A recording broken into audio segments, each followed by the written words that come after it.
വിവാദങ്ങൾക്കിടെ KSRTCയിലെ electric ബസ്സുകളുടെ വിശദാംശങ്ങൾ ഗതാഗത വകുപ്പ് മന്ത്രി KB ഗണേഷ് കുമാർ തേടിയിരിക്കുന്നു. നേരത്തെ ഞാൻ പറഞ്ഞു, റൂട്ടുകളുടെ വിവരങ്ങളും ദൈനംദിന വരവുചെലവ് കണക്കുകളും CMDയോട് അദ്ദേഹം ആവശ്യപ്പെട്ടു. വിവരങ്ങളുമായി നമുക്കിപ്പം AV ജയശങ്കർ ചേരുന്നു തിരുവനന്തപുരത്ത് നിന്ന്. ജയശങ്കർ, എന്തൊക്കെയാണ് വിവരങ്ങൾ? പറയൂ.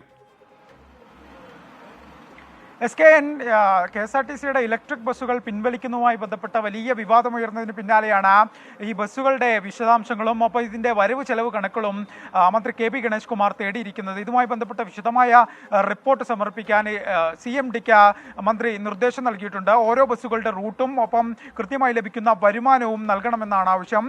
ഈ വിവരങ്ങൾ ലഭിച്ചതിന് ശേഷം മന്ത്രി മുഖ്യമന്ത്രിയെ കാണുമെന്നാണ് നമ്മൾ മനസ്സിലാക്കുന്നത്. അതിനുശേഷം മുഖ്യമന്ത്രിയുടെ അഭിപ്രായം കൂടി ലഭിച്ചതിന് ശേഷമായിരിക്കും ഇലക്ട്രിക് ബസ്സുകളുടെ കാര്യത്തിൽ വകുപ്പ് ഒരു തീരുമാനമെടുക്കുക. മന്ത്രി ഗണേഷ് കുമാർ കഴിഞ്ഞ ദിവസം പറഞ്ഞത് ഇനി വകുപ്പ് ഇലക്ട്രിക് ബസ്സുകൾ വാങ്ങില്ല, ഇലക്ട്രിക് ബസ്സുകൾ ലാഭത്തിലല്ല, 10 രൂപ ബസ്സിൻ്റെ ഉൾപ്പെടെ ചാർജ് വർദ്ധിപ്പിക്കണമെന്നാണ്. ഇതിനെതിരെ വലിയ തോതിലുള്ള വിവാദം ഉയർന്നിരുന്നു.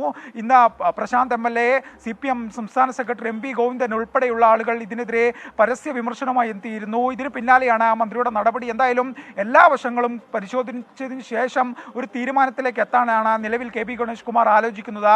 ഇതിന്റെ ഭാഗമായാണ് ബസ്സിന്റെ വിശദാംശങ്ങൾ, വരവ് ചെലവ് കണക്കുകൾ എല്ലാം ഡാറ്റ കളക്ട് ചെയ്തതിനു ശേഷം നഷ്ടമാണ് എന്ന് സ്ഥാപിച്ച് ഇല്ലെങ്കിൽ ലാഭമാണെന്ന് പരിശോധിച്ചതിന് ശേഷം ഒരു നടപടിയിലേക്ക് കടക്കാൻ, വിമർശനങ്ങൾ ഒഴിവാക്കുമെന്ന ലക്ഷ്യത്തോടു കൂടിയാണ് ഇത്തരത്തിലൊരു തീരുമാനമെടുത്തിരിക്കുന്നത്. എന്തായാലും അധികം വൈകാതെ KSRTCയുടെ CMD ഇതുമായി ബന്ധപ്പെട്ട വിവരങ്ങൾ മന്ത്രിക്ക് കൈമാറും.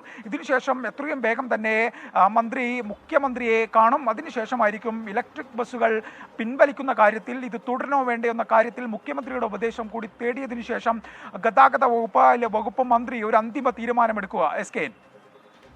Okay, thank you. AV ജയശങ്കറാണ് വിവരങ്ങൾ നൽകിയത്. ലോകത്തെവിടെയായാലും ഏത് സമയത്തും 24 വാർത്തകളും ഓഗ്മെന്റഡ് റിയാലിറ്റി പാക്കേജുകളും എക്സ്പ്ലെയിനറുകളും വിശദമായി കാണാൻ ഞങ്ങളുടെ YouTube ചാനൽ നിങ്ങൾക്ക് സബ്സ്ക്രൈബ് ചെയ്യാം.